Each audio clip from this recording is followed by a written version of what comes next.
Hello there, I'm Richard Jack Smith, film critic for Real Talk Movie Reviews. Today I'm going to be reviewing Christopher Young's Virtuosity. The 1995 picture Virtuosity stars Denzel Washington and Russell Crowe.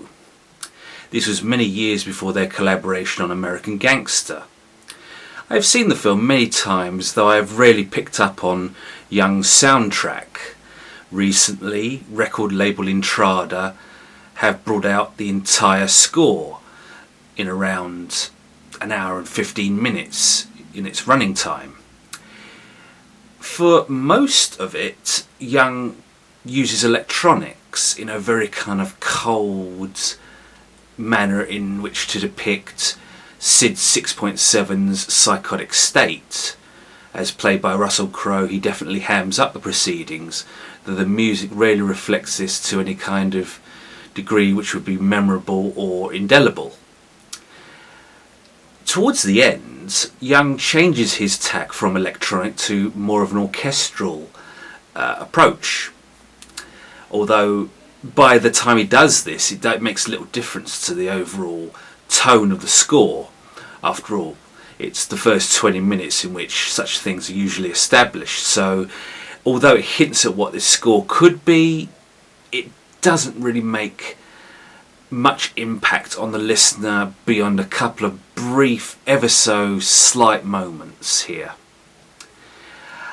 One track in particular called Kapow, which I didn't actually realise was made by Young for the film, dun dun dun dun dun dun kapow, which if you've seen the film you know exactly what that's from, tends to become rather annoying and grates on my nerves.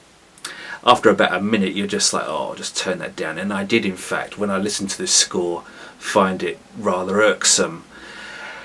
The problem with Virtuosity could be one of identity. Other than the 6.7 character played by Russell Crowe, Sid, there's little attempt to humanise or bring a kind of dramatic contrast for this story. That's a problem, because on the one hand you've got a character who is pretty well defined by the music, but everyone else is kind of left in the shade, apart from a couple of tiny fractals in there which just seem kind of just sort of thrown in as an afterthought.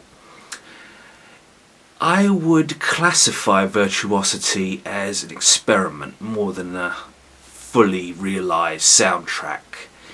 It tries a couple of interesting things, though there's little that's noteworthy about the keyboards, woodwinds, brass, strings, or any other instrument.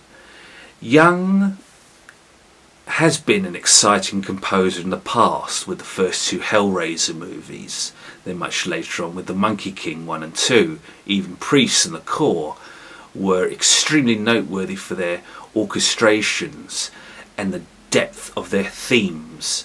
Virtuosity boasts no such credibility or attribute. As such, it falls well short of the composer's potential. For that reason, I give Virtuosity by Christopher Young 2 out of 5 stars. For more film and soundtrack reviews, please visit Betty Jo Tucker's website, Real Talk Movie Reviews. On Facebook you can find my pages, Hip-Notic Movie Reviews and Hip-Notic Soundtrack Reviews. I am Richard Jack Smith. Don't forget to subscribe or leave a like, and I will see you next time.